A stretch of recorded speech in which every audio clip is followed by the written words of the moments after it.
जी अस्सलाम वालेकुम। उम्मीद है कि आप तमाम दोस्त खैरियत से होंगे।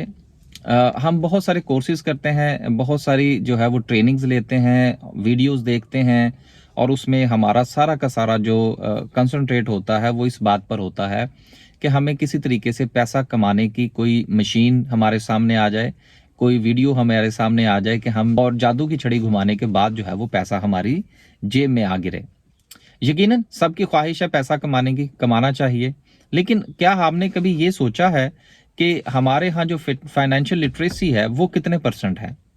क्या पैसा कमाने के बाद जिस वक़्त हमने उसको सेविंग और इन्वेस्टमेंट की शक्ल में तब्दील करना है, तो उसके लिए क्या हमारी जो ट्रेनिंग है वो मौजूद है? हमारे यहाँ पाकिस्तान में सेविंग और इन्वेस्टमेंट के कितने इंस्ट्रूमेंट्स हैं?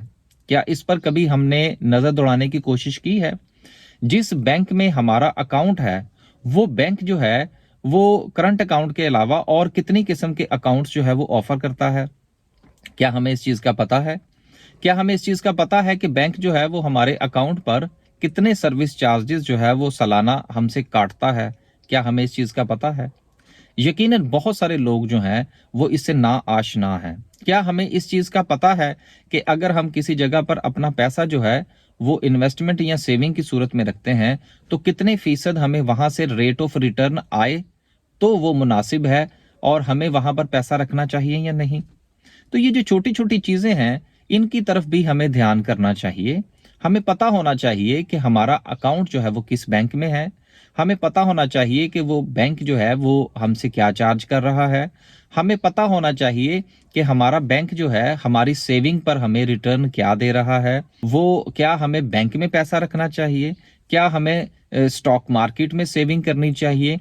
क्या हमें म्यूचुअल फंड को खरीदना चाहिए? तो ये जो 2-3 अल्फाज मैंने यहाँ पर इस्तेमाल किए हैं, सेविंग अकाउंट के, म्यूचुअल फंड के, स्टॉक मार्केट के, क्या इसके अलावा कोई और भी ऐसी जगह हैं जहाँ पर हम सेविंग कर सकते हैं?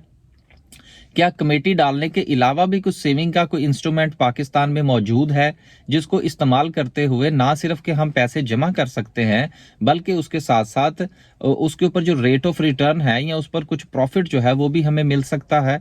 तो ये तमाम की तमाम ये जो बातें हैं, इनका ताल्लुक फाइनेंशियल लिटरेसी के साथ होता है, फाइनेंशियल मैनेजमेंट के साथ होता है। हम पैसा कमाने के लिए तो बहुत सारी ट्रेनिंग्स और कोर्सेज़ का जो है वो हम एहतमाम करते हैं, लेकिन इसके साथ-साथ हमें इस किस्म की छोटी-छोटी चीज़ों को भी देखना चाहिए और यही वो छोटी-छोटी चीज़ें हैं कि जिस वक़्त 2 या 4 या 5 साल गुज़र जाते हैं, हमारी सेविंग या इन्वेस्टमेंट को, तो उसके बाद जाके हमें पता लगता है कि यार जहाँ पर हमने पैसा लगाया था, जहाँ पर हमने पैसा जमा करना शुरू किया था, वहाँ से तो हमें मिला ही कुछ नहीं।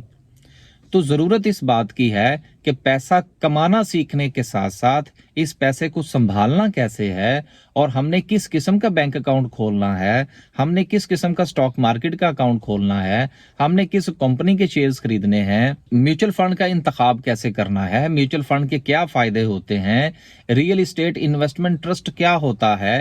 ये छोटी-छोटी सी चीज़ें ऐसी हैं जिनके बारे में हमें पता होना चाहिए।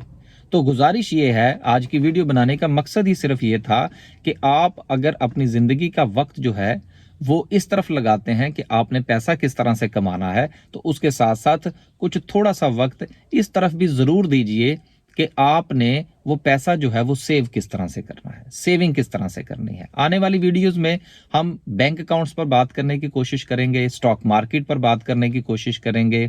इसके अलावा जो दीगर ऐसे एवेन्यूज़ हैं जहाँ पर सेविंग और इन्वेस्टमेंट की जा सकती है, उस पर भी इंशाल्लाह बात करने की कोशिश करेंगे।